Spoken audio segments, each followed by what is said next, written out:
Recently, while Captain Ibrahim Traoré was talking to a group of youth in his country, he mentioned something that captured my attention. He was wondering what African Union is doing for Africans, what actions African Union is taking, what tangible actions African Union is taking, given the events that we are seeing. One, we have a conflict in Sudan. Two, we have a conflict in Eastern Democratic Republic of Congo. Some time back, we had a conflict between the Tigray and the Ethiopian army. And also recently, the Ukrainians claimed responsibility, claimed to have supported the rebels in northern Mali to attack the Malian army in Tinzawa 10. However, in all these events, the African Union has not come up with measures, tangible measures, to make sure that it resolves these conflicts, to make sure that they condemn strongly the actions of these strangers in the internal matters of some of the African states. And then he wondered what exactly the African Union is there for, what their mandate is. The example about Ethiopia that he gave was when the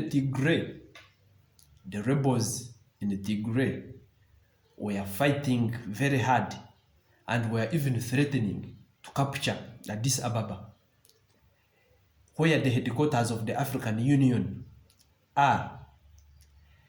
No one amongst the leaders under the African Union came strongly or suggested a solution to this conflict.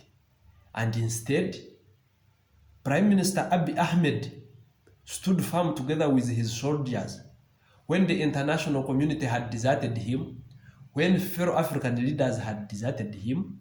He stood strongly and he had to push these rebels back, and he prevented the fall of Addis Ababa into the hands of the rebels.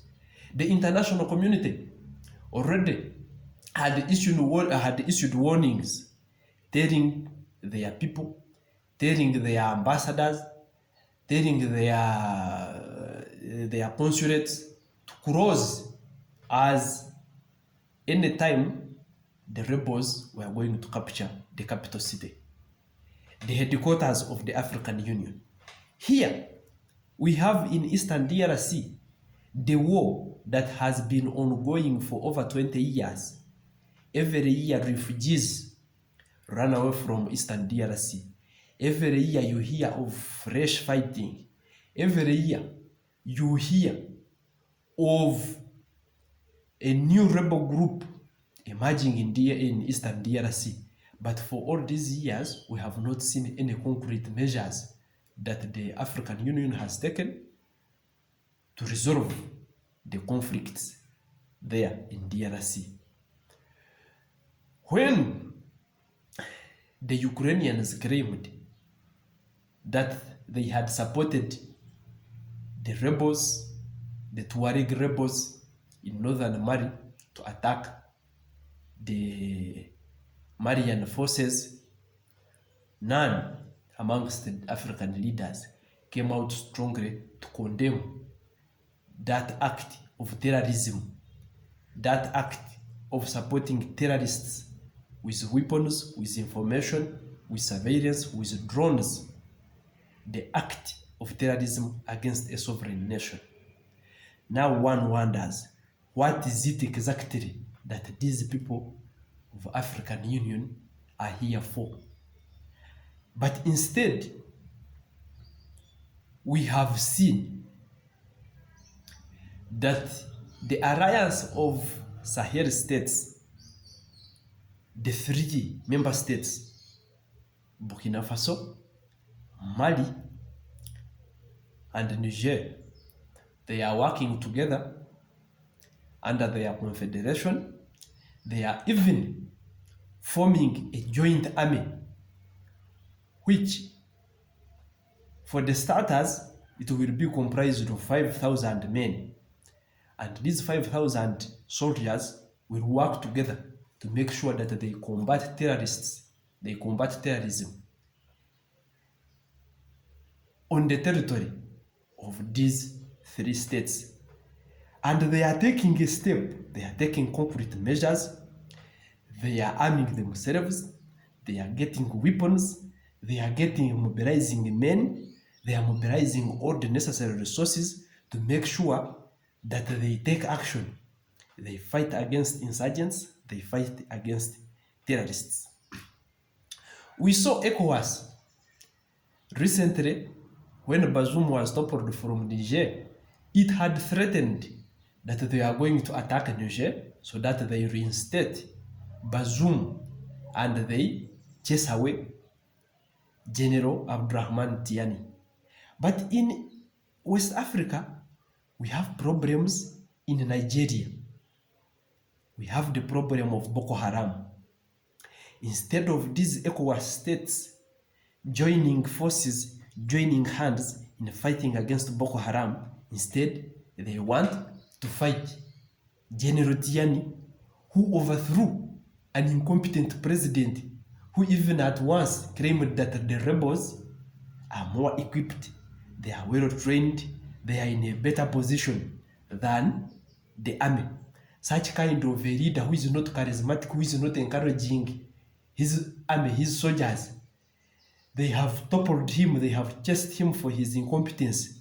And now an incompetent group under ECOWAS comes and claims that they are going to attack that country. Instead of joining hands, mobilizing resources, mobilizing men to fight against Boko Haram, which has been ravaging societies, burning villages, raping women, abducting children, school children, innocent school children. We still remember the Chibok girls who were abducted years ago, and up to now, some of them have not even returned, have not even been traced. In Benin recently, the army were attacked, and some of the soldiers lost their lives. We have not heard how ECOWAS is preparing to attack the terrorists and perhaps punish them for the crimes that they committed. But instead, this ECOWAS, instead of fighting against rebels, fighting against insurgents, fighting against bandits in Nigeria, for them, instead of doing serious work, they are after restoring the rule of incompetent leaders. The Alliance of Sahel States, the Confederation of the Sahel States, is an example of how African Union should work.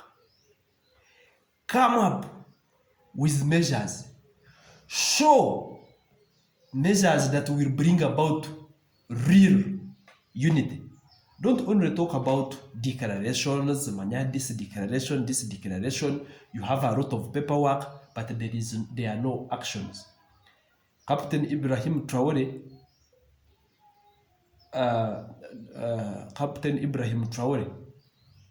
despite his young age, he's younger than most of the African leaders. There are some leaders that have been here for years. But Ibrahim Traoré has shown us how to confront imperialism, how to defend a country's sovereignty, and how to defeat neocolonialism, colonialism, and imperialism. He's a good example to the rest. Even when he's a young man, but you can see that because of his actions, chasing away the French, almost the French troops, almost now, everyone in West Africa is following suit. Chad, Senegal, Ivory Coast, they are all talking about sending away the French troops. But that is not enough. He further went on to talk about the military councils, to talk about the military agreements that these countries have signed long time ago during those days of independence. He talked about the importance of breaking rules from these military agreements. However, some of those leaders that claimed to have chased away the French troops have not done so. They have not broken away from the agreements. They have not dismantled the military councils that have been the basis, that have been the reason why the French have maintained their presence in some of those countries. So, all African leaders, those who sit in Addis Ababa, those presidents that have been confronted with challenges whereby they have been limited because of the influence of the strangers, of those superpowers. They need to take an example of Burkina Faso. They need to take an example of Niger. They need to take an example of Mali, together as the alliance of the Sahel states, so that they can make concrete, they can make decisions, they can take concrete measures, they can put into action the things that will move their countries